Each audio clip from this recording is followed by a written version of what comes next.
tudo bem? Hoje, na nossa aula de língua portuguesa, a gente vai continuar com o mesmo material que a gente já vem usando, que todo mundo já conhece, né? Que é a língua portuguesa, caderno 1 do 5º ano. Nossa atividade hoje será nas páginas 21, 22, 23 e 24. Mas, antes, a gente vai ter que voltar na página 19. Aqui no caderno de vocês está a página 17. Releia o texto da página 17. Na página 17 não tem texto, então é o texto da página 19, que vocês já conhecem, que foi o que a gente leu ontem, que é aquele texto Paixão de Menino. Então, a gente vai ter que fazer a leitura dele para a gente fazer a atividade de hoje. Então, o texto Paixão de Menino, ele é um conto, não é? E conto é um texto narrativo, em que alguém está nos narrando, né? Alguém está nos narrando uma história. Então, esse tipo de texto, né? Quando alguém quer contar sobre algo que vivenciou, ele usa textos argumentativos. Texto argumentativo é aquele texto que você defende um ponto de vista. É o caso do texto de Paixão de Menino. É um texto instrucional, quando você está ensinando alguém a fazer algo. Ou é um texto narrativo. Então, volta lá no texto da página 19, leia e depois você responde essa questão, tá certo? 2. Você percebeu todas as informações do texto? Então, vamos conferir. Então, as respostas que vocês vão dar agora são respostas em que vocês encontram em textos narrativos. Por exemplo, letra A. Há personagens no texto? Quais são? Aí vocês escrevam aqui, ó. Há uma pessoa que conta a história? Quem é? Tem sempre alguém que conta a história no conto, é o narrador, né? Então você escreve aqui se tem. C. Você viu alguma fala do personagem ou do narrador no texto? Se você viu, você coloca sim, se não viu, coloca não. D. O texto teve um começo e um final? Isso é próprio dos contos, né? Tem um início, um meio e um final. Ele foi organizado em parágrafos? O que vocês acham? Olha a diferença do poema. O poema, ele é organizado em versos, né? O conto, ele é organizado em parágrafos, em frases e parágrafos. Eu já falei isso aqui antes. Teve alguma situação de conflito entre os personagens? Característica do conto também, né? Tem sempre o conflito. Nesse teve? Claro que teve. Qual foi? Aquele ponto alto assim do texto, o clímax do texto. Aí vocês escrevam aí se teve ou não. 3. O que dá início à história? Qual o problema e qual o desfecho? São 3 perguntas. Ó, pessoal, o que dá início à história? Como foi que a história começou? Qual foi o problema, que é o conflito? E, por último, o desfecho. O que é desfecho? A conclusão, o final do texto, certo? 4. Se você conhece textos narrativos, então sabe o que é narrar. Já falei várias vezes o que é narrar. Diga com suas palavras o que quer dizer a palavra narrar. Pense aí e escreva. 5. O texto Paixão de Menino é considerado uma fábula, uma lenda ou um conto. Já falei também várias vezes. A gente já estudou 3 tipos de texto, 4 tipos de texto: poema, poema visual, crônica e conto. Então, qual é essa resposta que a gente vai dar aqui? 6. Quem conta a história? Luizinho ou outra pessoa? Se você não voltar no texto da página 19, você não vai saber responder isso aqui. Então tem que voltar, viu, gente? Não tem jeito. Língua portuguesa, a gente tem que ler os textos, né, com bastante atenção para responder, senão vocês vão ficar dando resposta aí que não tem nada a ver. Então, o texto possui várias características, e uma delas é a presença de um narrador. O que é o narrador, gente? Alguém que conta a história. 7. Quais os sinais de pontuação que estão representando as falas dos personagens no texto? Então, existem alguns sinais de pontuação que eles marcam no texto a fala dos personagens. Temos o travessão, que você já conhece, que é aquele tracinho, e temos também as aspas, aquele sinalzinho que parece vírgula, que fica assim acima das palavras, vem 2 juntinhas assim, ó, que são aspas, né? Que a gente usa as aspas. Então, lá no texto apareceu o travessão, apareceu as aspas. Observem lá e escreva aqui. Converse com a professora e os colegas, a gente não vai poder conversar, mas vocês podem tirar as dúvidas, né? Sobre a função da vírgula retirada do texto da página 17. Mais uma vez, não é a página 17, o texto está na página 19. 20 anos pode ser muita diferença quando se trata de Dona Mariana. Olha uma vírgula aqui. Mulher bonita, olha outra vírgula aqui. Seios fartos, olha a vírgula aqui. Roupas justas. Então, a vírgula ela tem várias funções. Ela separa enumerações, ela separa local de data, ela dá uma pausa na leitura. Então, separa sequência, né? Então, nesse caso aqui, ó, quando se trata de Dona Mariana, vírgula, mulher bonita, vírgula, seios fartos, roupas justas. Então, aqui temos uma sequência de características, né, separadas por vírgula. Então, qual é a resposta que a gente vai dar aqui? Eu acabei de falar, quem prestou atenção sabe. 9. O nome próprio Luizinho está no grau aumentativo ou diminutivo? Quando eu falei Luizinho, Luizinho diminuiu de tamanho ou aumentou de tamanho? Aí vocês marquem aí. Grau diminutivo quer dizer que o substantivo dá a ideia de aumento ou diminuição? Marquem aí a resposta com X. Página 22, questão 11, vocês vão escrever essas palavras no grau diminutivo. Então, todas aqui estão no grau normal. Então, vocês vão diminuir o grau dessas palavras. Então, diminuir, então vai ser mulher, tá no grau normal, no tamanho normal, e a gente vai diminuir. Como é que vai ficar? Vocês marquem, vocês escrevam aí. 12.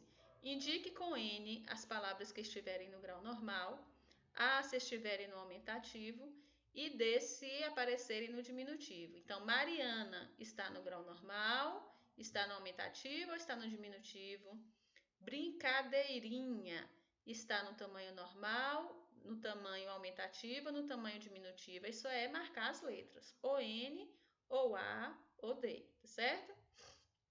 13. Temos aqui um outro gênero textual, ó. Uma tirinha. Já lemos algumas tirinhas aqui também. E essa, além de ser uma tirinha, tem um humor nessa tirinha. O que é humor? Uma graça, né? Tem algum elemento aqui que vai trazer graça, vai trazer humor ao texto. Vamos ver qual é? Amor, vou colocar o dinheiro no banco. Tá legal, pode ir, mas volta logo. Ainda bem que estou perto. Pronto, missão cumprida. Então, vamos descobrir o humor do texto. Quando o esposo, o marido, fala para a mulher que vai ao banco, né, colocar o dinheiro, a mulher pensou que era qual banco? Era o banco da sala ou era a agência bancária? Onde foi que ele colocou o dinheiro? Ele colocou na realidade onde? Na agência bancária ou no banco da sala? Então, qual é o humor desse texto? Que a mulher pensou que ele estava indo ao banco, à agência bancária, mas ele depositou o dinheiro no banco da sala e saiu correndo, né? Então, no terceiro quadrinho, a fala do personagem revela que ele estava. Qual é o terceiro quadrinho? Primeiro, segundo, terceiro. Então, no terceiro quadrinho, a imagem aqui e a fala do personagem está dizendo o quê? Está revelando o quê? Que ele ficou aliviado, que ele ficou afetuoso, chateado ou apressado. Marque o X. O humor do texto pode se apresentar de diversas formas. Nessa tirinha, a graça está no jogo de sentido figurado de uma palavra. Lembra do sentido figurado? Sentido real é o sentido exato da palavra. Quando ele falou banco, ele estava se referindo a esse banco aqui. Mas a esposa pensou em qual? Na agência bancária, no sentido figurado aqui nesse caso, né? Então, explique com suas palavras qual foi a interpretação dada pelo personagem da tirinha. Como foi que ele interpretou a palavra banco? Foi no sentido real ou no sentido figurado? Aí vocês deem a opinião de vocês aqui. As palavras ou expressões ganham um valor conotativo, figurado, quando seu significado é ampliado ou alterado no contexto em que é empregada, como foi o caso aqui, né? Nesse contexto aqui, o sentido da palavra banco foi alterado, então sugerindo ideias que vão além do seu sentido mais usual. Na página 23, volte aos textos lidos e confira. Quais as palavras que você precisou consultar para saber o sentido no texto? O menino que descobriu as palavras. Então, voltem lá, leiam novamente, procure esse texto aí no caderno. O menino que descobriu as palavras. Teve alguma palavra nesse texto que você não sabia o sentido, que você precisou consultar o dicionário? Aí você responde aqui. E no outro texto, Paixão de Menino, teve alguma palavra também que você não conhecia o significado e você teve que pesquisar? Aí você escreve aqui.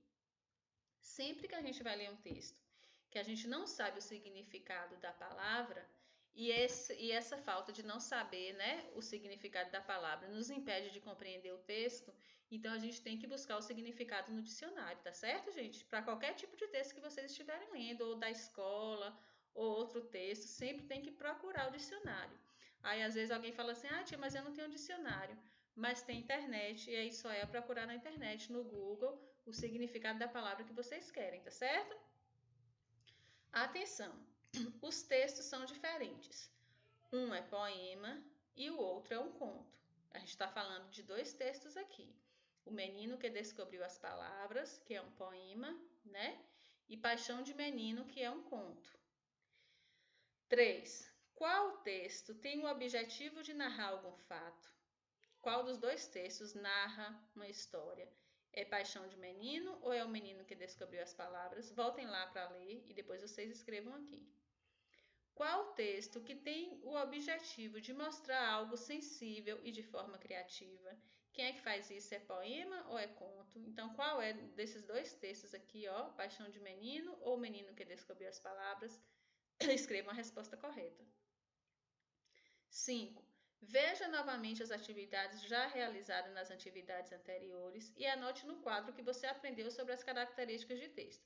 Se vocês voltarem aí nas atividades que tem o texto, o menino que descobriu as palavras e também Paixão de Menino, vocês vão ver que a gente já fez essa atividade aqui, né? Então eu quero que vocês escrevam aqui as características do poema, que é o gênero textual do menino que descobriu as palavras, e também as características do conto, que é a Paixão de Menino.